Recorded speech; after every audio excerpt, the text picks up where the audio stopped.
Hey everybody, thank you so much for tuning in to another episode with me, William Wallace, of my show, William Wallace for America. Today I'm on the campaign trail with Claston Bernard. As you can see, he's sitting right next to me. Claston, thank you so much for coming on with me. We just got done with an event where he had a chance to speak here, and we're out in Thibodeau, down in your district, Claston. And I want to thank you so much for giving me some time, but I want the community to get a chance to know you. I've gotten a chance to know you, and I got to tell you, I'm really impressed. And I think that our listeners will be really impressed if they listen, to this video and talk a little bit about it. But so tell us about yourself, who you are, what makes you who you are? I'll say this, Thibodeau is just a little outside my district, but you know what? Welcome to the family. Oh, I love it. So you're here, you're here, I guess, a little bit out, yes, but because you want to include everybody in. Well, you know what? The key is to get the information out there that, look, you know what? We have a conservative here, and this conservative want to bring about a change in Congressional District 2. So who I am, I'm an immigrant from Jamaica. Yes, from Jamaica, yes. Can you believe that? I came to LSU on an athletic scholarship. Not because I was looking to use athletics to get into college. I just wanted a college degree. Yeah. And athletics, that was my vehicle. That was a vehicle out. But you know what? In the process, I became an Olympian, an SEC champion, and an NCAA champion, a Commonwealth Games gold medalist, whatever. It just became something bigger than I ever dreamt of. Right. But that's the beauty of America. That's the beauty of Louisiana. A guy from Jamaica that could come out of a 2-bedroom house, out of poverty, ends up here and become an Olympian, NCAA champion, Commonwealth Games gold medalist, author, a business owner, and people want to say this is not one of the best countries to live. Yeah, no. This is the best country ever to live in. And you're self-employed. Yes. So you really not only pursued your college degree, but in pursuit, using your skills and talents, but you've taken other skills and talents and made a business out of it. Yes, because you know what? We're blessed with that. And a lot of times we don't talk about those gifts in terms of, you have a right to life, you have a right to liberty, you have a right to your property. And your property is not only the land that you live in, but the things that you're able to work with. Use your brain, use your hands, and whatever you can come up, your voice, some people can do crazy things. And you're a family man. Amongst all these great successes, you're also a family man. Well, the strength of every society is a family, and an intact family. So if the family is in disarray, then society is in disarray. And my thing is to adhere to those principles, because those principles are why we're where we are today. Sadly, they're under threat because, the family was the first institution ever created by God. That's it. Mm-hmm. Government came downstream.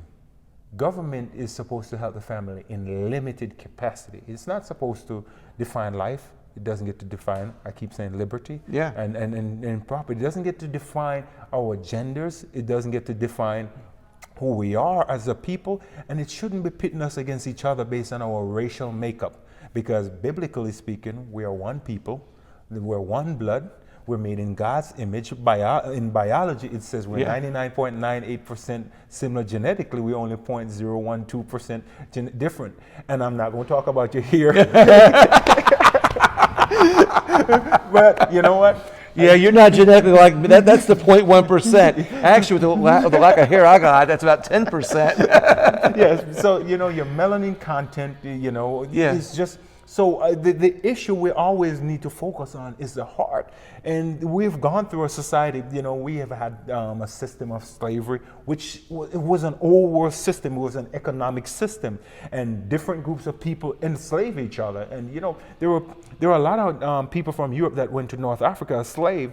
But people don't talk about one of the biggest movers in the slave trade was the Arab, the expansion of Islam. When Islam expanded, they went into Africa and they started shipping Africans to Asia, well before the 13th century, so nobody really talks about those things. They had slavery down on pat. Yeah. The Chinese, China had one of the most brutal system of slavery.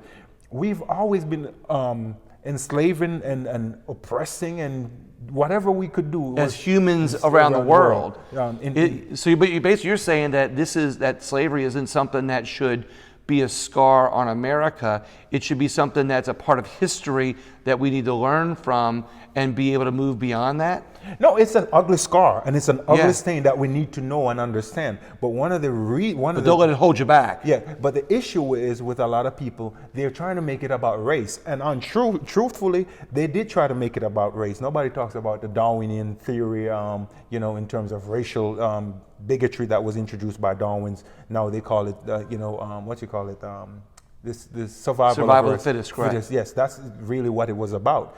But they try to introduce racial bigotry because they in America they wanted to keep holding on to slaves, so they were trying to say the slaves were inhuman. They could not, or whatever you want to say, they were inferior to whites. Mm-hmm. So there's a racial component to it, but the reality is, if we focus purely on the racial component, we miss the economic benefit of what most people were always enslaved. That the economic benefit was really the first reason why slavery came about and became so prevalent.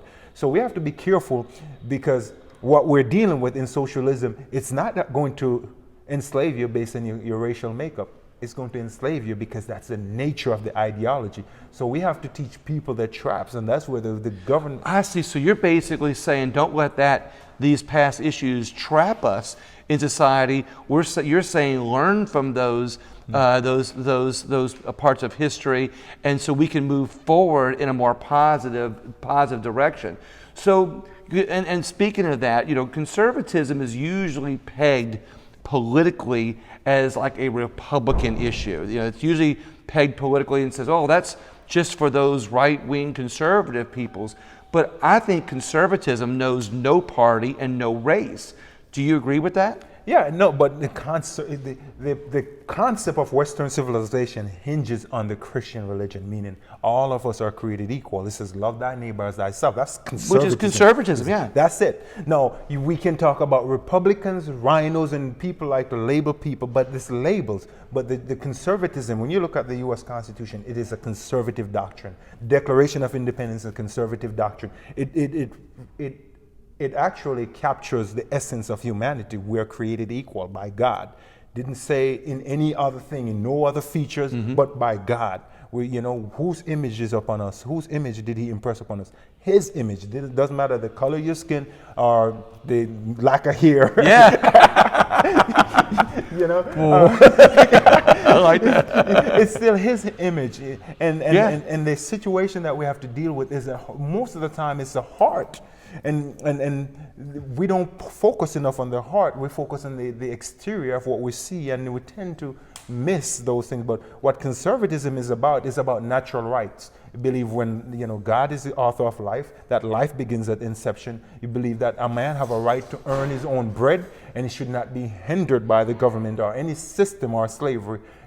We believe that liberty, we should all have liberty as given to us by God. I love this. So that's what conservatism is about. It's not about a political family. party. Yes. So it's family, but it's not hinged on any political party. Political party has agendas.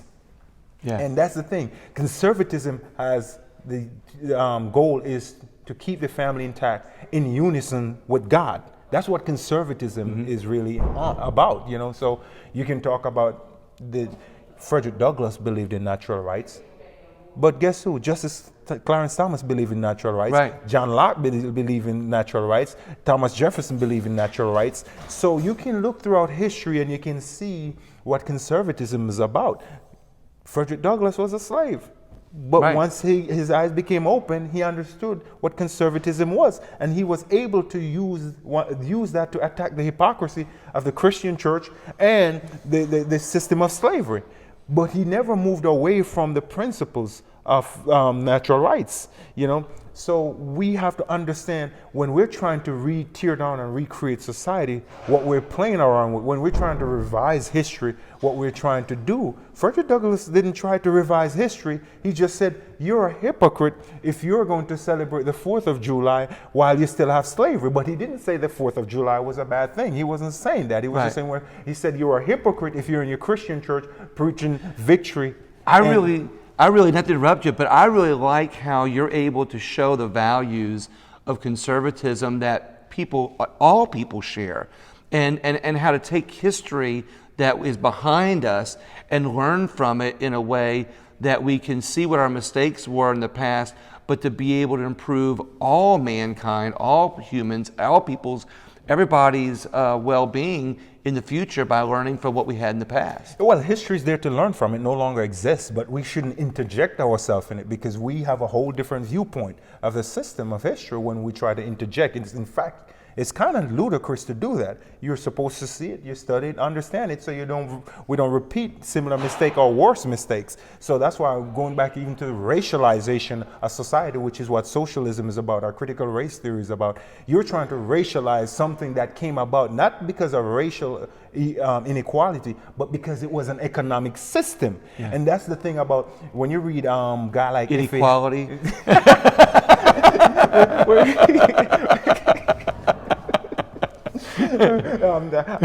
Look, no, never mind. But when you read like an F.A. Hayek, when he's telling us the road to serfdom, you know, how the government used whether it's environmental issues as the backdoor to trap people in socialism or different things. You know, we need to understand the ideologies and where they're coming from and what they're about. But back to conservatism. Black people in this country are naturally conservative. I love that. They're naturally, most blacks are not liberal. In fact, statistically, majority of blacks are still conservative, 40%. 30% are in the middle. And then there's 30% that is... Yeah, and that's what I want some of that 30% on my side too. Exactly. Yeah, exactly. You want to bring more people together. And that's what I like. What you're showing people is that when you say black people have more conservative values, when we take politics out of conservatism and we show that all people can unite on conservative values, family, God, life, liberty, freedom, then we really show people the beauty of, you know, what they'll get if they vote for you, you know, on election day, that you're going to bring these values and make these values something to be desired again, you know, for our community. This district you're running for is Congressional District 2. Okay, and it's been held by another party for a long time. Yes. You know, I don't know for how many years, but from 1890, it's only swapped once. Wow. Yes. So this district that you're running for has been run by the same party for a lot of years.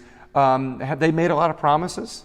Well, politics is, first of all, if you only vote in one way, then promises will suffice, because that's the thing. You lose your economy when you only vote one way. Yeah. You know, when you're not voting on principles. I mean, but beyond that, when you move away from that, the political issue is, initially, the Democratic Party beat the heck out of blacks and Republicans and chased them out the South. Yeah. So they control basically the laws and all the systems.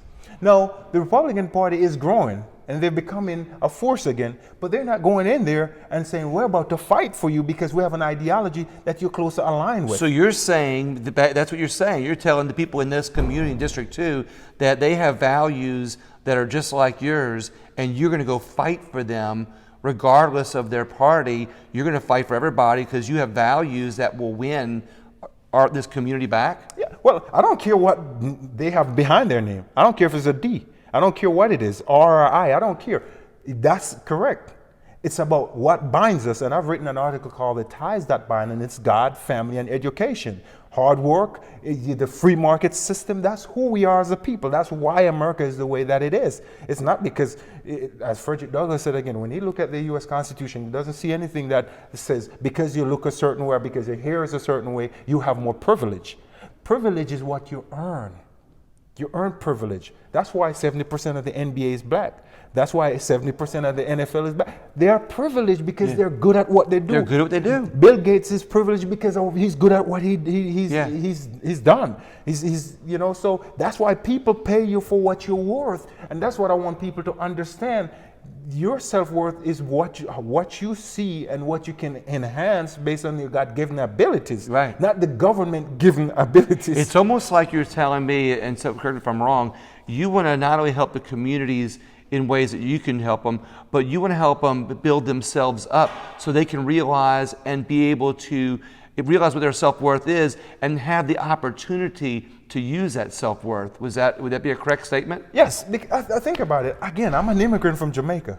some of these things that people say they're impoverished, I wish I had access to. I wish I had access to a first-class library. When you were in Jamaica. Yes. Yeah, exactly. Maybe not TV. Right. I'm happy I didn't have TV. Yeah. But you know what? There are things that we have. We already have solutions there. Let me tell you, case in point. It says marriages reduces poverty as much as 80%.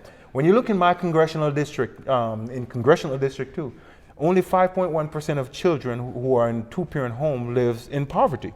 So why aren't we talking about that? Yeah. The solution is you get married, and finish high school with a viable skill, get married, stay married, get a job, keep your job, and by 27 years old, you're moving into the middle class. Right. That's the solution. But politicians, they make promises or they give you more money, and the more they give to you, it kills your ability and your drive to go out there and work hard. When they continually give you and you don't, and they don't give you opportunity, or they don't give you a platform, like they don't give you an environment to be able to find what your potential is and use it to its fullest, and they just keep giving you, it's almost like feeding somebody scraps on the table, and you keep people there. You want to empower people and bring them to use their abilities and do for themselves and really prosper. By 1960, half the black population was living a middle class life. Yeah.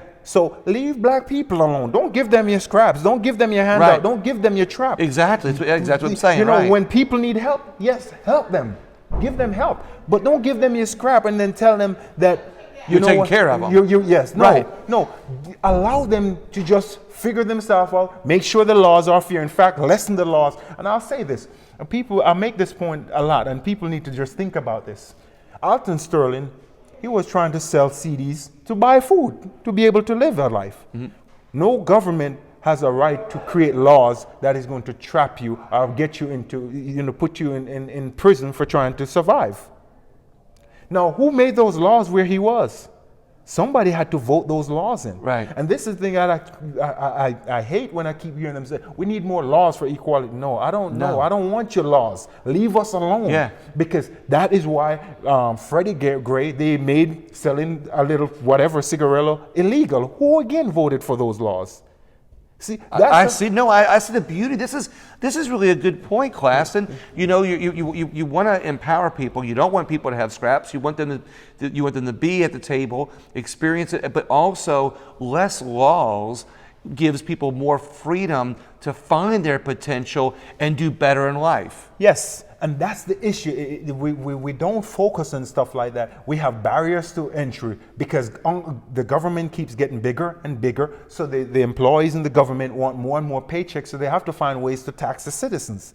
And unfortunately, when we allow a city to be controlled by one political party, we see the results. And then the leadership in those communities then pivot and say, oh, it's those right-wingers and all this other stuff, when the reality is they're the ones creating the laws, and they're getting the people to vote for them, and for the most part, vote for me because of how I look, not because of the principles behind what we're saying. So what I would love to see is for blacks to understand that, man, you know what? Why do you need to have a law saying you can't sell a CD or you can't sell a cigarillo? Why? Right. Who is it harming? As a matter of fact, less laws for everybody is more freedom and makes room for everybody to prosper better in society. So basically, the promises that have been made to this community haven't been kept, and you want to do something different for this community. You heard the current president of the United States says, if you're black, you belong to pretty much the same political party. You're a monolith. You can't think for yourself. That's what the man... And you want people to think for themselves. I want them to think for themselves. I want the government to leave black people alone. No, just think about it. There have been about 60 executive orders that's been signed. What has he done to help blacks? But let's say this too. This hurts all people of all races. Yes. Exactly. Yes. No, you think about things are bad for blacks, but nobody really talks about the conditions for Native American Indians. Exactly. They've been on that welfare system for hundreds of years, and they have been decimated because a lot of them have lost their will to survive, to go out there and fight. Now they have become dependents. They're dependent on the government. Now they're being treated like children. And that's the goal of the government. is to keep you trapped. It's like that mother who never wants that child to grow up. That's how the government is. They keep. That's a good analogy, Claston.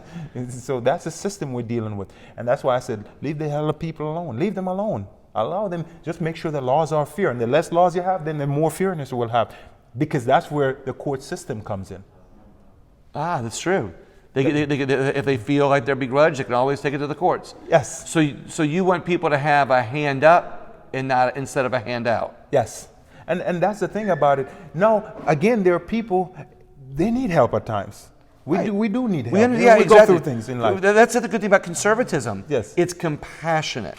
Yes. So there are people who need help. But the thing is, don't give them, just keep throwing things at them and say, you know what, we're here to help you. When you start incentivizing the man to be outside the houses, and how does that help? You need men in the homes. Mm-hmm. If you don't have men in the homes, you can't have strong society. And chaos reigns. And that's what we're seeing with these policy prescriptions that they put forward. When you talk about not having fathers in the home, what would you like to see happen that would help build back families? First of all, if you're in public housing, you should be able to marry. You should be given 3 to 5 years to get out of poverty. And when you get out of the public housing system, not out of poverty, get out of the public housing system 3 to 5 years. If you end up having a child after getting out, you get $5,000 to help with the expenses, because a baby coming in tend to be expensive. Mm-hmm. You also get about $1,200 to put towards a child education. We have to incentivize marriage. Every kid that you have after you get off welfare will help you support to start some kind of saving funds for education or something else. We need to stop incentivizing people to be on welfare. That's one of the things we need to do, and I think we'll see things move way beyond. And when you incentivize family instead of welfare or fatherless homes, then you build the family back while steering people towards education, which I think you have. What do you say about education? Education is the tried and true number one way to get out of poverty. It's one of the best ways out of poverty, and we need to be emphasizing that, whether it's high quality preschool education, whether it's, I say I'm radical and privatize all the educational system, but I do know there are some good public schools. But they're typically in the suburban areas. The wealthier the neighborhood, the better the school systems are. But in traditional inner city, the public education system has failed black people. It's been a complete failure, and we need to evaluate those systems. You shouldn't be trapped in poverty because of your zip code. It's you need choices. So we need parents making decisions for their children's lives, and we need teachers who are good teachers not to be restricted. Their salaries should not be restricted by the government. If you're a good teacher, you should be able to make as much money as an NBA player. Right. But the union gets in the way, the school boards get in the way, and they stifle the teachers and also the students. And the thing is, if parents were more in control and if teachers were more in control, then we wouldn't have this system. But not only that, the movement has always been to keep the public school system, because teachers have solid paychecks, guaranteed paychecks, while who suffers? The students. So we need to empower parents to make those decisions, because even the parents who are barely literate can make better decisions than most teachers for their children's life. I like that. Yeah. But you know what's good about this? Everything that you're saying, Claston, everything that you're saying is across all lines. It crosses all lines of race. It crosses party lines. It crosses ideology lines. Everything that you're saying, there's no barriers. This helps everybody. This helps everybody in the communities, no matter their color or where they live. It helps everybody. Is that something that you would agree with? Well, it says in the 14th Amendment, if you're born or naturalized, you're an American. It didn't say you're a Democrat or Republican. That's really good. I like that one. That's what it says. It's a prescription for the whole family. We're one family. Irrespective of how we look or where we live, we're one family. And we have to start understanding that, because there are forces out there, their goal is to destroy this great country. And the best way to do it is to keep us divided. Sounds like you want to unite more people.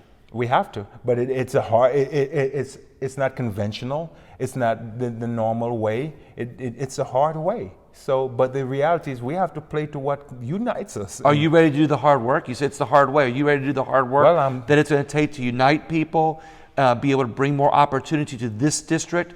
So not only the people that are living here that are doing well, but the people that aren't doing well, that they can have opportunity and everybody can do better? Are you willing to do that hard work? Well, you know, people said to me, look, you could have gone in a different district and you'd be able to win. The white voters that care about America will come with me.